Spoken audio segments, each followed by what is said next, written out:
我对它的期望有多高，失望就有多大。不可能只有我的手指不够长吧 ，Hello！ 而且我很怕我一个握不好，我手机就掉下去了。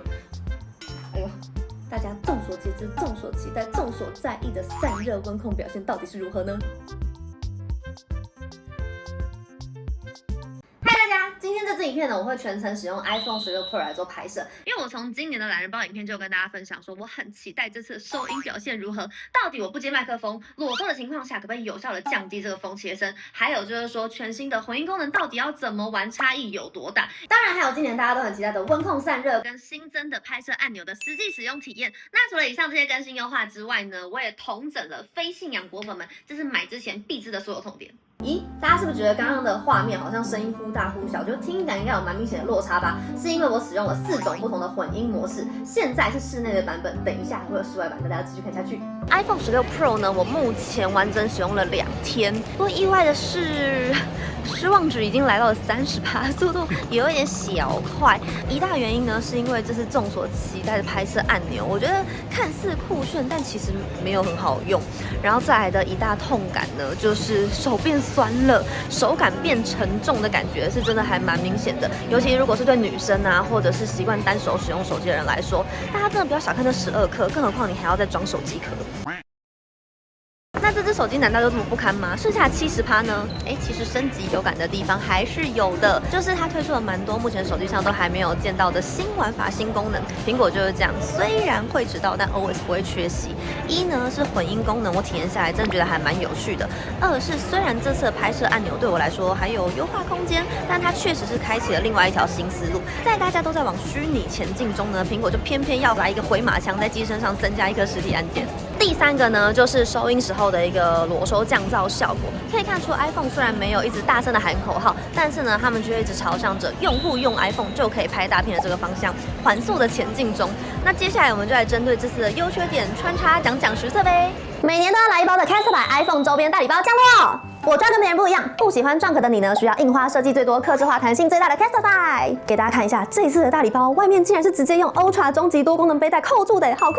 打开来呢，里头有 Ultra 终极防摔手机壳、Ultra 终极扣环，还有挂环卡以及 Apple Watch 终极表带。今年 Casetify 呢，针对 iPhone 16系列推出了3款手机壳，3款都是硬壳背板。那究竟它们差在哪里呢？首先 ，Ultra 终极防摔手机壳跟终极防摔手机壳呢，它们2款这次最大的升级，就是在内部边框这边呢，采用了 Casetify 独家全新的 Tesla 技术。有看到内部镶嵌的 C 型锁链设计吗？当手机摔落的时候啊，可以透过这个曲线的纹路设计去分散冲击力，让手机壳呢可以依旧保持稳定跟紧密度。接着呢，我们先来看看 Ultra 终极防摔手机壳，它具备6层坚固防护，可以全面增强防护力。例如呢，它还达到了10倍军规级的防摔标准，可以具备10公尺高的一个防摔保护。10公尺有多高？大概是3个篮球架这么高。从这样子高的一个高度往下摔也不怕，而且呢，它还通过了260次不同角度的全方位防摔测试哦。然后 MagSafe 磁吸充电功能呢，当然也是有的啦。Ultra 终极防摔手机壳跟终极防摔手机壳，它们2者最大的特色差异呢，是 Ultra 它在硬壳背板上还有加上 X 型的结构，并且有内建镜头防护。然后4周的保护角呢，升级成 Ultra 弹力保护角，就比较不用怕说手机掉落的时候边边角角如果受到撞击而造成荧幕碎裂，整体的保护性会更高。这一次 Casetify 呢，针对 Ultra 终极防摔手机壳呢，还新推出了 Ultra 终极多功能背带，还有 Ultra 终极扣环，让你解放双手的同时，也能安全感满满，再也不怕挂环断掉啦。而且这个 Ultra 终极多功能背带非常多变，它调节长度的弹性啊很大，你可以当挂饰，可以斜背，还可以变手腕带哦。不过目前呢 ，Ultra 终极防摔手机壳它在花色样式的选择上呢是比较单一简约的。如果你想要找风格比较俏皮缤纷一点，然后对于防护力又没有超顶规需求的话，那么就建议你可以选终极防摔手机壳哦。Casetify 的终极防摔手机壳呢，也有达到6倍的军规标准，它具备6.5公尺高的防摔保护，而且4周呢一样有弹力角保护哦。过去啊，大家最常抱怨的重量还有厚度问题，这一代也有改善，厚度呢减少了5%，重量减少了11%。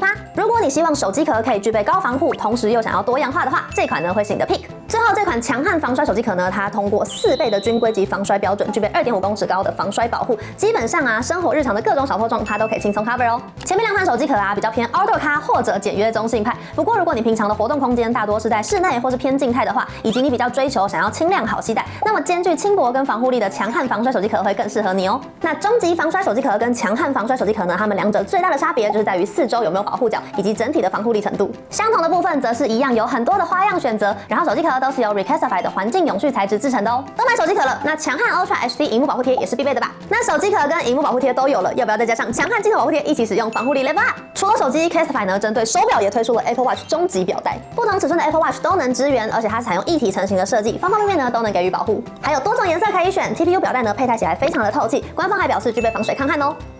不能错过的当然还有好康鲍鱼礼汁，点击底下叙述栏呢会有我的专属链接，输入专属折扣码还可以享优惠哦。先来说说这是声量最大、大家最好奇的这颗 Camera Control 拍摄控制。但我必须说呢，我对它的期望有多高，失望就有多大。按下啦，打开相机，赞。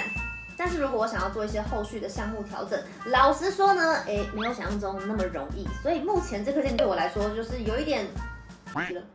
这边先实际提供我个人不成熟的建议来示范给大家看一下。平常呢我是习惯这样子横式拿手机的，但你有发现吗？当我横着这样拿的时候，我的手指头根本碰不到这个拍摄按钮，所以我觉得它应该照理来说可以把位置再稍微往下摆一点点，会更友善一点。可是该不会只有我的手不够长吧？不可能只有我的手指不够长吧 ？Hello， 或者是我后来又有研究到适合横式使用这个拍摄按钮的方法，变成说你拿的姿势要是中指靠上来，然后食指这样子滑动。但是这个使用习惯一时之间很难改掉吧？我觉得直接这样子用的话，对我自己没有到那么喜欢。然后我刚拍摄的时候还有遇到一件事情，就是我现在是架脚架来拍的。以前我们架脚架的时候，只要避开就是这个电源键啊、音量键之类的就好。但现在还多了一个拍摄按钮，就感觉有一点 K。我觉得现在要注意的事情真的太多了，对我来说没那么好用。尤其是我平常又是习惯拍即时影片居多。我相信应该有非常多人都会习惯单手直接拍照跟使用手机的，对吧？所以照理来说，这颗控制按钮它应该要可以让单手使用的人可以这样子一键轻点或是滑动，就直接快很准的去控制不同的项目还有拍照。但你可以发现，我现在完全就是碰不太到这个拍摄按键，我就觉得如果我还要因为这个拍摄按钮去重新修正改变我自己拿手机的方式，好像有一点本末倒置。还是只有我这样觉得？因为我自己适应不良吗？那如果是直视拍摄的话，我就觉得更难用。直视拍摄呢，如果是这样子按一下开相机，然后拍照什么都 OK。但是如果我现在想要就是切那个控制项目，你发现吗？我会有点障碍，而且我很怕我一个握不好，我手机就掉下去了。这完全没有任何演绎哦，我今天这2天在测，真的就是这个样子，我没有办法掌握到一个很好的控制。我还要请手臂我小的小伙伴来做测试，他就有说，就是如果按比较大力，会觉得好像手机整个震了一下，很怕拍摄出来的照片就会糊掉；又或者是如果按比较小力，就会一直不小心轻触到这个滑动的功能，所以有一点狭窄。好的，讲完手感比较偏个人观感的部分呢，我们接下来讲客观的事实。我觉得失望的点呢有3个。第一个呢，就是它没有办法支援半按对焦，我本来以为可以，因为如果可以的话，我就不用再多伸出另外一只手这边点对焦了。结果，然后第2点就是来你开启相机之后，长按可以录影，35，等一下哦。再来第2点，你开启相机之后，按一下是拍照，然后长按是录影。But 录影，如果你放掉之后，继续录影的。我觉得这个概念很像你去住了一个5星级饭店，里面附的吹风机是你必须要一直压着才有办法继续睡房那种概念。我觉得是这样。但是这次录影值得开心的是，有多了一颗暂停键，以后录到一半想要暂停，直接按下去就 OK 啦。然后第3点，我觉得拍摄按钮有一个最大的 bug， 就是左撇子要怎么用？因为它是设计在右侧嘛。那你如果左撇子的人，对，你可以用中指来按，或者是你在横式拿的时候，你可能就变成是在下方这样。我不知道，我就觉得对左撇子的用户来说，可能会稍微不太友善。那究竟这根钮会不会沦为大可不必名单中的一员呢？我们就继续看下去。总之，这颗拍摄按钮目前对我来说好像没有那么多的必要，毕竟我已经习惯了这样子左滑直接开相机，然后如果我要切焦段就直接点一下，然后录影的时候这样顺便顺报，其实我觉得也非常的快，除非啦这颗按键可以像发表会展示的一样，它之后可以跟一些 AI 功能做一些相关的结合，但我觉得前提是也要操作上面够好用才行。那一时之间呢，我还想不到这个硬体的硬伤，除非之后下一代改版啦，不然如果靠软体的话，要怎么样去优化跟解决？那毕竟我的头脑还不是世界奇葩那群人吧，所以我们就先拭目以待喽。不过呢，by the way，我还是要说，这不影响我觉得苹果他们设计这个按钮的一个出发点，我觉得是好的，也是必要的。毕竟未来呢也是会越来越实用嘛。而且终于在动态岛，我刚刚而且终于在动态岛，我又讲了动态岛。而且终于在动态岛之后，又看到苹果有了一个创新的设计。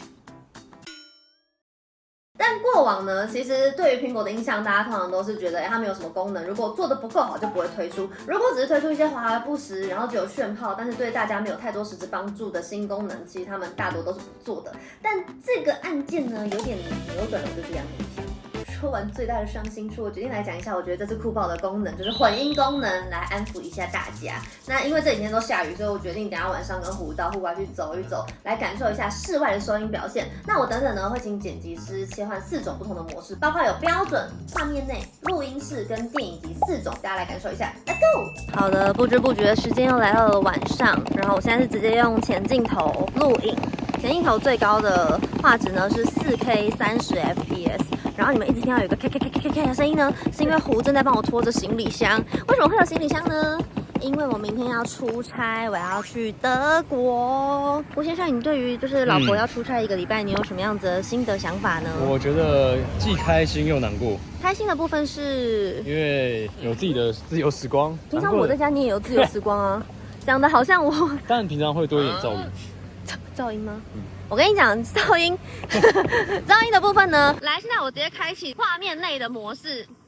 这个模式下呢，就会只有镜头里头的人讲话会特别的突出，其他周遭就仿佛是你戴上了降噪耳机被降噪的一个感觉。大家可以就是听听看，感受看看。然后我们接下来再切到一个录音室的模式，来，这个时候呢，请大家帮我闭上眼睛，感受一下我跟胡2个人的对话，就会真的很像在录 podcast 的感觉。你要不要讲话 ？Hello， 大家好。那今天什么？我踩到水了！今天其实下了一整天雨，大家今天还好吗？大家今天过得好吗？那如果是电影级的话呢，我觉得它会比较偏向标准模式一点，就是人声会变得比较清晰跟立体，就是相较于标准模式来说。可是就是周遭生活的这种环境，它还是会完整的帮你保留下来。希望大家看得开心。我们继续下一个环节。标准的我，鲜艳的我，梦幻光芒的我，戏剧化的我。这次 iPhone 16系列还新增了一个我很喜欢的摄影风格，也不是说新增，因为摄影风格在 iPhone 13的时候其实就已经有了，但是那时候我印象中很少，好像只有4种吧。然后你可以调的色温跟色调的弹性也没有现在这么大。那这一次 iPhone 16系列呢，是一口气提升到了14种不同的摄影风格，每一种呢还有专属的调色盘，你只要这样子动动手指，就可以快速的知道说，哦，这个颜色啊，感觉大概会变成什么样子。这边呢也附上一些实拍照给大家感受看看咯。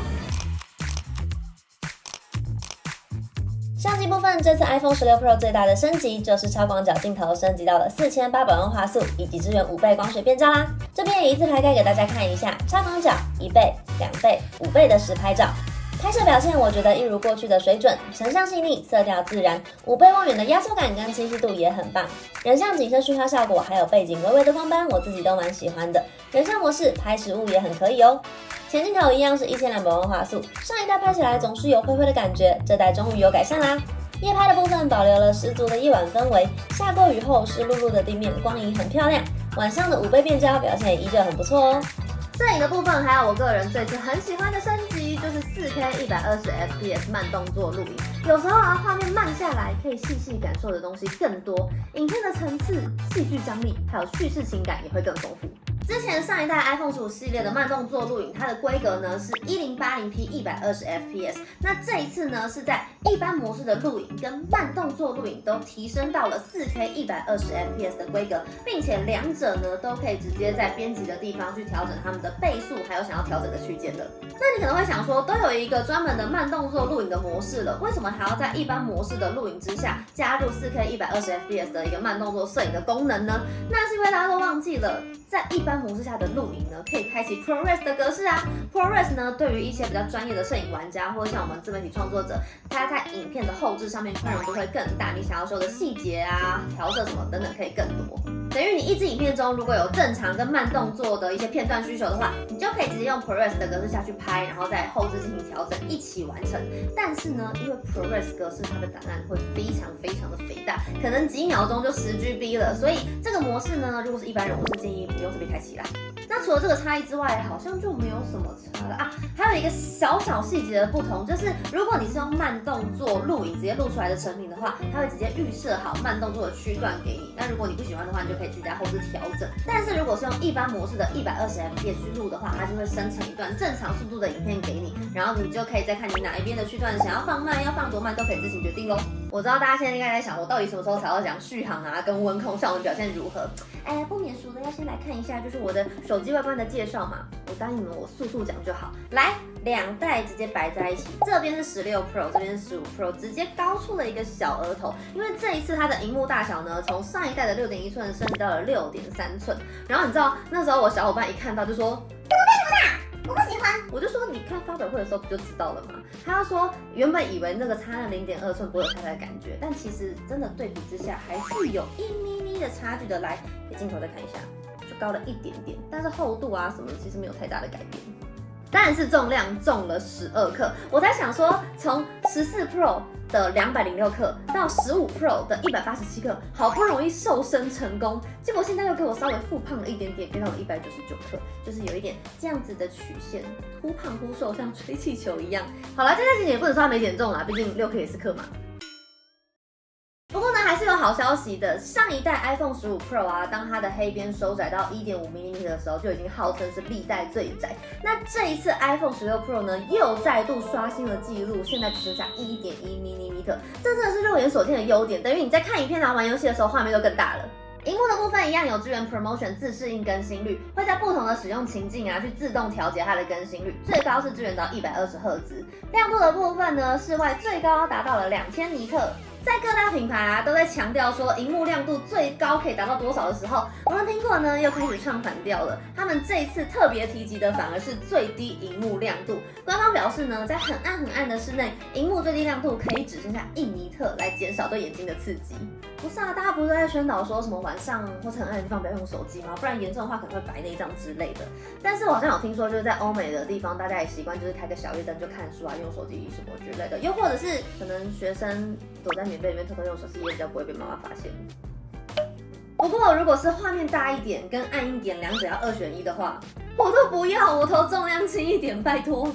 颜色的部分呢，万众瞩目的华人最爱的金色终于回归啦！其实我在发表会看到的时候就觉得，哇塞，太美、太高级、很有质感了吧？那我拿到之后，我确实也觉得很漂亮。但是我对沙漠金原本抱有的期待是它应该要再更咖一点，或是再橘一点。现在的金呢，我觉得不够厚重，就是有点奶粉的感觉，有点梦回 iPhone 吧。而且我小伙伴说，从镜头前面看反而有一点偏白。然后我有看到不少评论说，这一代的沙漠金很难拍出它的颜色。总之，我自己个人主观意见是觉得有点小可惜啦。不过我想今年换 iPhone 16 Pro 系列的大家，应该100个里头有101个都是选沙漠金吧。